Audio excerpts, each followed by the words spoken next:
Hey everyone, and welcome to The Explainer. Today, we're going to tackle a really big one. We're applying some pretty sharp logic to a huge theological puzzle, the idea of a perfectly loving God versus the concept of an eternal hell.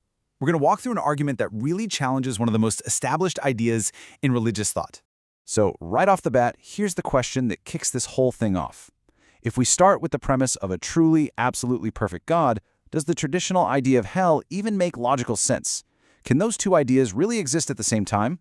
To figure that out, we've got to follow the argument step by step, and that means starting with our basic definitions. Okay, so first things first. Before we can even really get into the argument, we have to be super clear about our terms. We need to establish the foundational premise. What exactly do we mean when we say God is perfect? The entire argument hinges on this. All right, so for this argument to work, we're not just talking about any idea of a deity. We're starting with this specific philosophical concept called a maximally great being. And what that means is a being that has all the great-making qualities, like power, knowledge, goodness, and love, cranked up to the absolute maximum possible limit. And this quote, man, this really nails down what perfect love means in this context. For a maximally great being, love isn't just a passive feeling, right? It's an active, unstoppable will that is always aimed at the absolute best outcome for every single person. It's a love that, by its very nature, can't be defeated by our mistakes or our confusion. Okay, so we have this idea of a perfectly loving God. But here's where things get complicated. This is where the big paradox pops up, because when you take that definition and you put it right next to the traditional concept of hell, you run into a major conflict. So just look at this comparison. It really lays the whole problem out, side by side. On one side, you've got this God whose love is perfect, undefeatable, and always working for the best for everyone.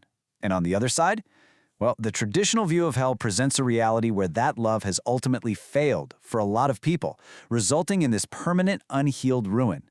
Logically, these two ideas seem to be in direct opposition. And that just naturally leads to this next question, right? If a maximally great being exists with literally infinite power, infinite knowledge, and infinite patience, and he wants the best for everyone, what could possibly stop that from happening? And that question takes us straight to the most common answer you'll hear. The answer you're probably thinking of, the one that almost always comes up to solve this puzzle, is, you guessed it, human free will. It's the standard issue explanation for why a perfectly loving God might allow for such a terrible final outcome. So the thinking goes like this. God values our freedom of choice so much that he will not step in and override it, even if our choice leads to a total catastrophe. From this perspective, perfect love means respecting our freedom to say no to him, even if that no lasts forever. But what if that free will argument isn't the slam dunk it seems to be? The source material we're looking at says, hold on a second, let's take a closer look at what love and freedom really are in this situation. This is the logical rebuttal to that defense. And this really challenges that standard defense head on. It makes you ask, what is the free will argument kind of sweeping under the rug? How truly free are we in this whole setup to begin with? It turns out there are some pretty big constraints on us that we never chose. Okay, let's break this down. The argument is that our freedom is already seriously limited in a few key ways we never chose. First off, none of us asked to be born. Second, we didn't get a vote on this whole heaven or hell system. And third, our time to choose just ends. At death, the choice is locked in forever.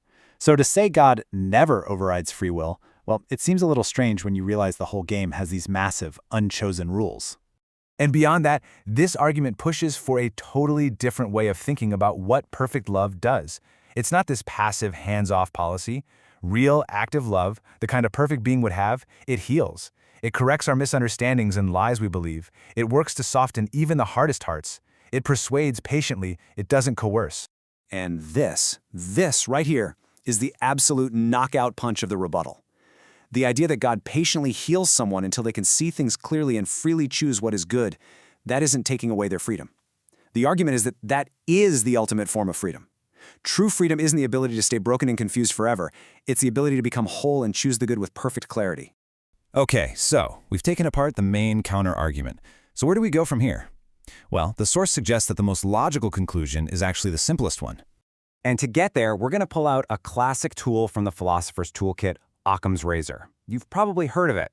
The principle is super simple. When you're looking at two different explanations, the one that's simpler, the one that has fewer weird assumptions and contradictions, is probably the right one. And this is where it all comes together. The traditional view that this perfect, all-loving God basically allows his love to be defeated forever, that view needs a lot of complicated, even contradictory explanations to make it work. But if you apply Occam's razor, the simpler idea, the one that just flows from the definition, is that a being of perfect love, power, and wisdom will, actually succeed in achieving the best outcome for everyone. So, that's what we're left with. A really powerful question. If you start with the premise of a truly perfect, maximally loving God, what does that love actually require in the end? Does it require a universe where love ultimately fails for some? Or does it demand a universe where love eventually wins for everyone? It's definitely something to think about. Thanks for joining me on this one.